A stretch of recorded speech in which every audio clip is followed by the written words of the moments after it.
Good morning, tubers. I have woken up to some red flashy lights on my Longmorns, and it seems that inverter is drawing 520 watts, and the same as that one. Press the button, that's doing about 200 watts, and we have a small problem by the look of it. We got cell there, what's that, cell 55, which is down there. And we've got cell, what's that, 3, which is over here, because this is number 1, 2, 3, and so on and so forth. So we've got two batteries that are absolutely dead flat, and of course that is because that is drawing a couple of 650 watts or something constantly. So it's absolutely smashing my batteries. So I might have to, maybe this whole battery hashing thing isn't a good idea, and maybe I have to rethink the way I'm doing things. And I mean, don't get me wrong, it hasn't been wonderful days. The overcast days, I've had about 3 or 4 days like this. So it's had a hard time, but you know, I would have thought it would have lasted maybe a little bit longer than that. We've taken out 500 amp hours out of the batteries. So that's a considerable amount of power for anybody, and the spread is more than 1 volt. Oh, just less than 1 volt, so between the cells. So I'm going to have to go through and shut that down, turn that back to grid. I do have a screen capture of that. I'll add that later after this video. Just go to watch power. Now I've got this set up, I thought that was set up at 50. That's still 50 volts. So I just have a look at the setup configuration here. Back to grid voltage is set at 48 volts. So that'll be why that hasn't gone back to grid yet. I might actually change that to 50 volts until I go through and change out those cells. Okay, that click there just means it went back to grid. Now the unfortunate thing about that is it turns my mining rig off every time it goes from grid back to battery or battery back to grid. It never did that when it only had the 1 pip inverter, only when the 2, and I believe that's from someone described it to me the other day as the 2 inverters have to go back to grid at exactly the same time, so it takes a little bit longer or something to sort that out. The on and the off again and whatever else. I don't understand how that works, but apparently that's why it does that. To date, it hasn't hurt the rig yet. I've got a really good power supply in it. I was going to put a UPS on it, but it's Linux, so there's no hard drive or anything on there, so it might stuff a USB stick, I guess, in the long run. I don't know. It can't be good for it, but it's not the end of the world, I guess. That rig there is actually making me about $300 a month because I don't pay for power, except for right now where it's actually drawing from the grid, which is ironic, isn't it? It's supposed to be battery powered, but it's not at the moment. So you can hear it starting to ramp back up again. I don't have to touch it. It only stops the miners, like the video cards. It doesn't actually turn it off and reboot it. It just stops mining and starts mining again. So who knows? Anyway, tubers, that's a little bit of a quick update. I haven't had much for you lately. How many of you out there have changed your Batrium to, what is it, version 30 or 1.0.0.30 or whatever it is, and got your kilowatt hours displayed? So how much charge in and charge out? You got the kilowatt hours there. That's a pretty neat feature. So why is that charging at 30 amps? That's not right. We haven't got 30 amps worth of solar coming in. We have got 200 watts there. Load is 1,000 watts on that one. So the house is using 1,000 watts. Why is that one charging? No one's saying that one's charging from the grid. That doesn't make any sense. Righto, where is my multimeter, my clamp-on thing? So that's charging at 35 amps. Now this is the reason why I got this sort of a tool.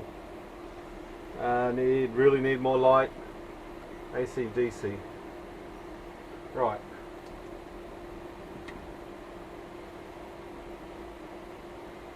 Okay, so that has got arrows there. Someone said there's arrows.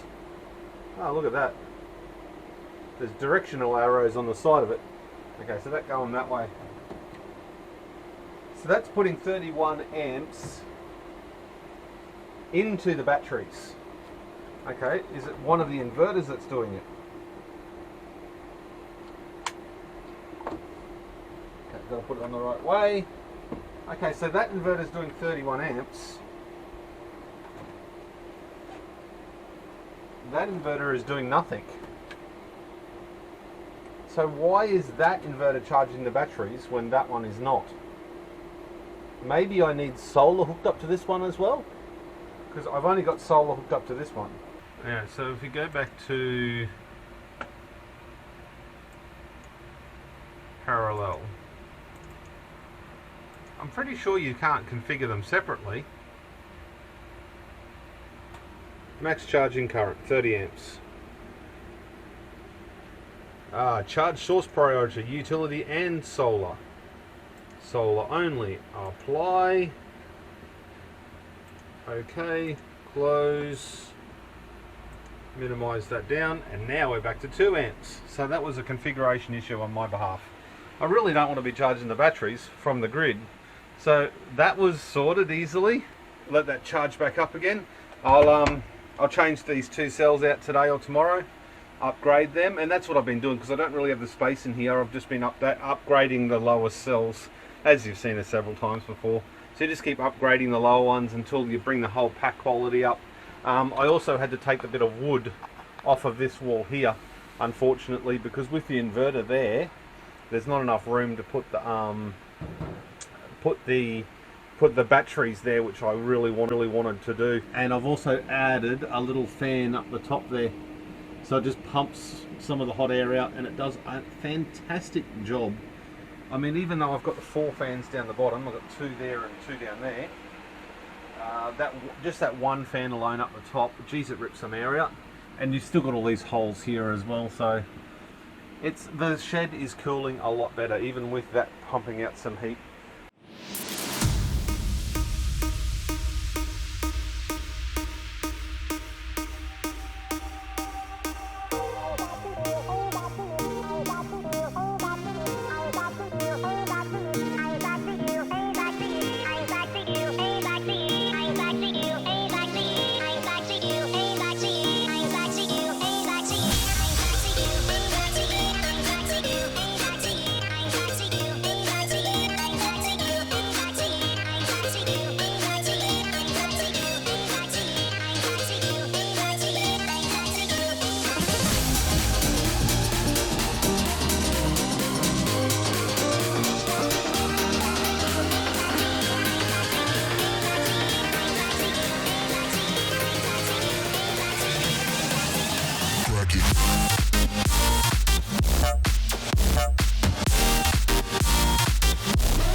Anyway, tubers, that's an update. Thanks for hanging around.